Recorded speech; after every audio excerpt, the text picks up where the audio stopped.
Dear viewers, we welcome you to the second quarter lesson, the first lesson of the quarter. And the lesson is about how to interpret the scripture. That is the Word of God. That's what we are going to be looking at the entire quarter. And for our first lesson today, we want to begin with the uniqueness of the Bible. Because the question we ask ourselves that what is so special about the Bible? The Hindus have the Veda, the Muslims have the Quran. There are other holy books. The Mormons have the Holy Book of the Mormon. And many other religions have their holy books. What makes the Bible special? What makes the Bible unique? That is what we want to answer in our discussion today. And when we are done with that, we are just done with the lesson for today.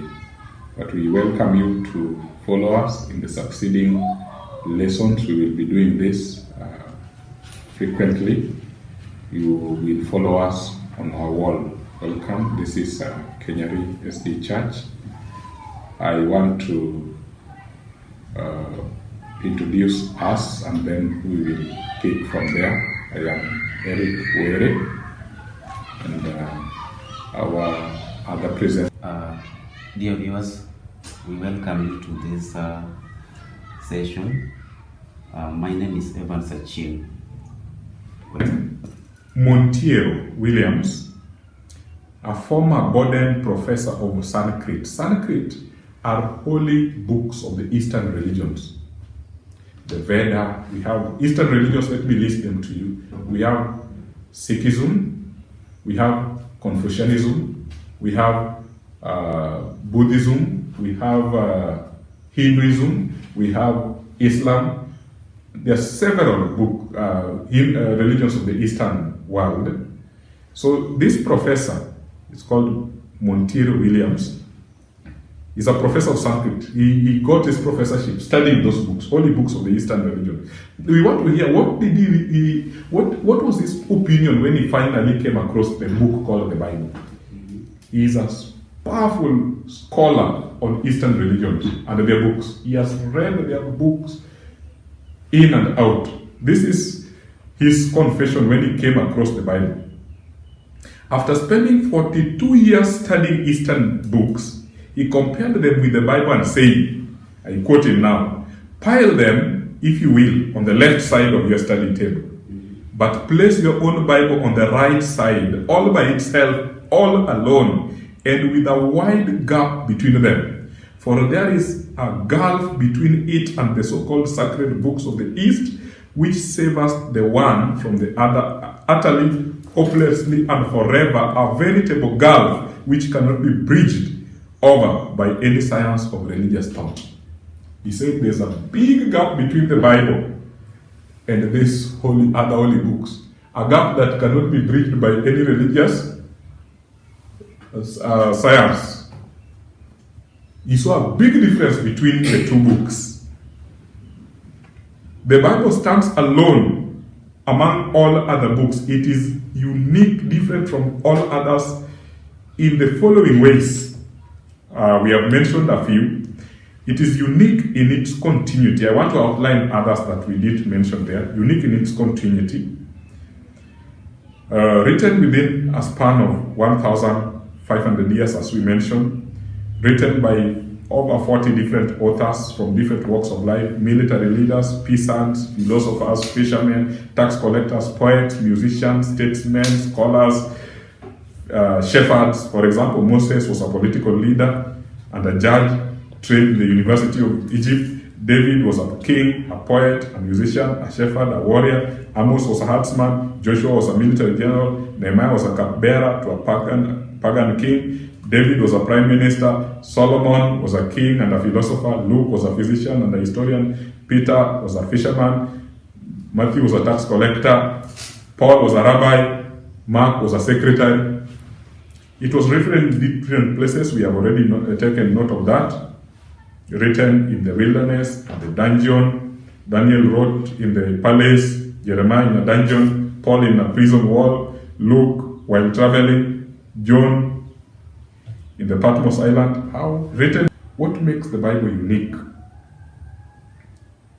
David calls this the word of the Lord. The Bible is the word of the Lord. It's not our word. It's not a human word. It is God's word. And now that it comes from the hand, from the Creator himself, who brought the world into existence, this world must be important for our lives, for our stay here, and for our destiny.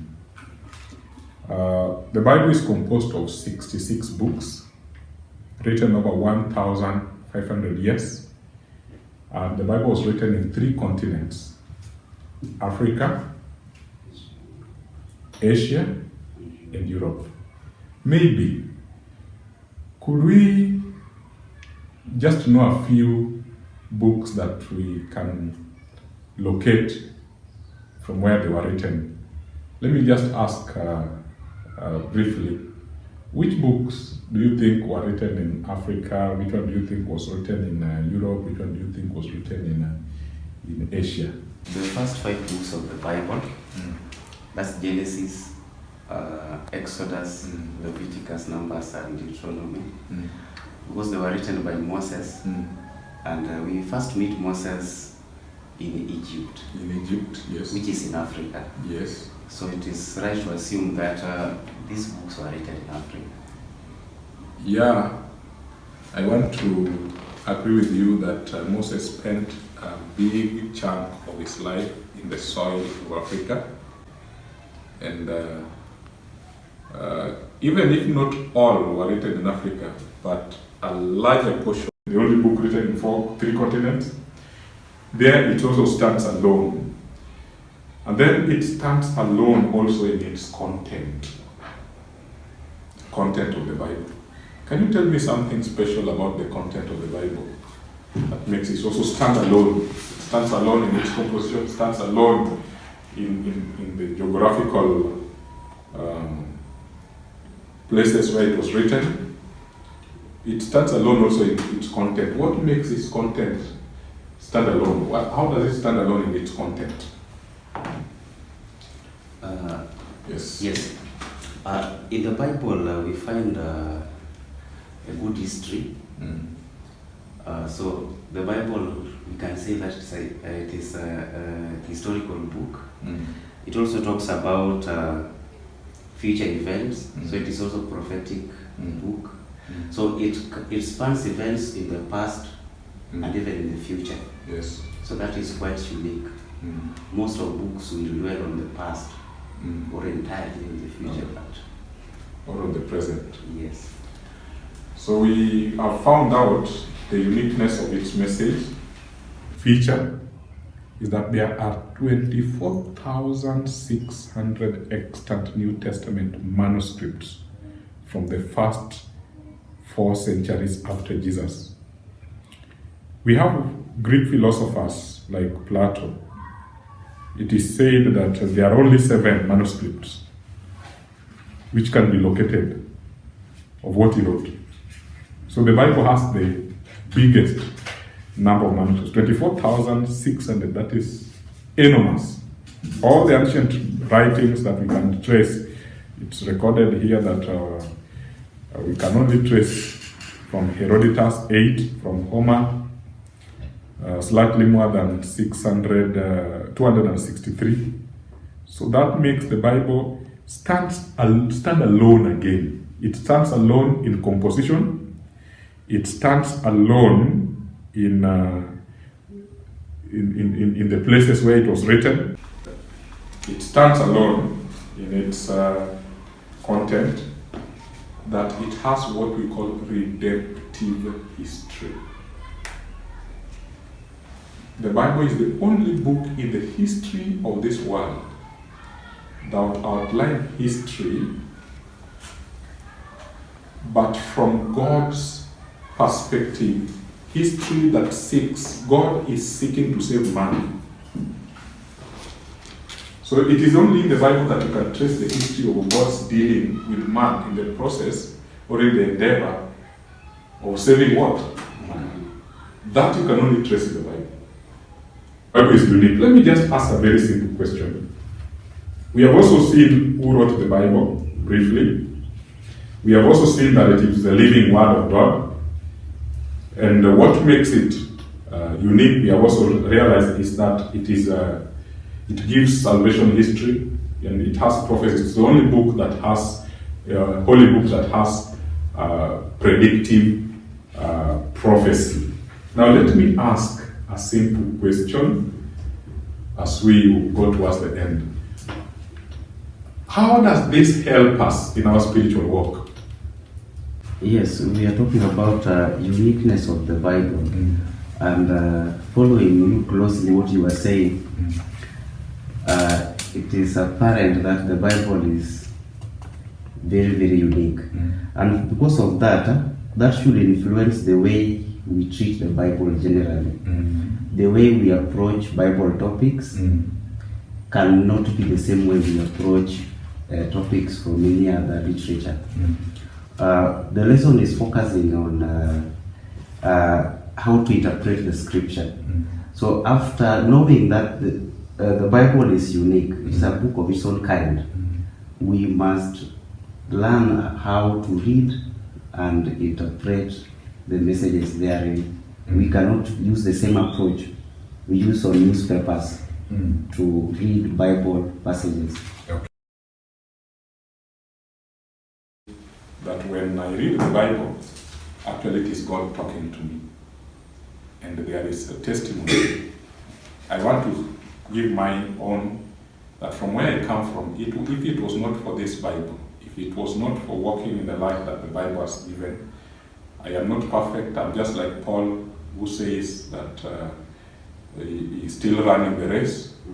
He does claim that he has reached. But I want to confess that the impact of this book in my life has been glorious to me. And from where I came from, life is alcohol and pleasure and leisure. And lives have been destroyed. I look at friends and cousins and people we interacted with. When you look at their lives, you see they are destroyed. And I want to claim that it is this book that has kept me sober to this date. The uniqueness is because there is a spirit, the Spirit of God, that breathed this book into existence, that sustains it. If we listen to what this book says, the Bible, we are getting the power of that Spirit into our own lives. It can do the same to you what it has done to millions of people outside there. It can do the same to you. May we take it seriously. When it speaks, may we listen. When it is silent, may we remain silent.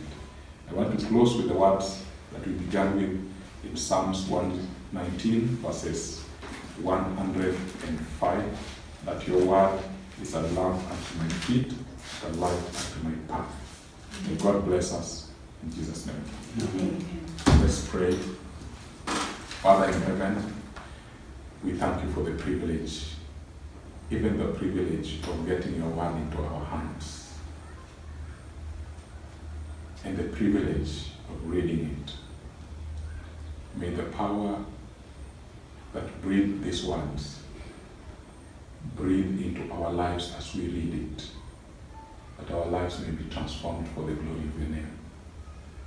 Bless your children as we will be going through methods of studying and interpreting this book, that your Spirit may illumine our minds, that we may understand, appreciate, and walk in the light of your word, and that the word may remain a lamp unto our feet and a light unto our paths, till we see you when you come a second time. We pray in Jesus' name. Amen. Amen.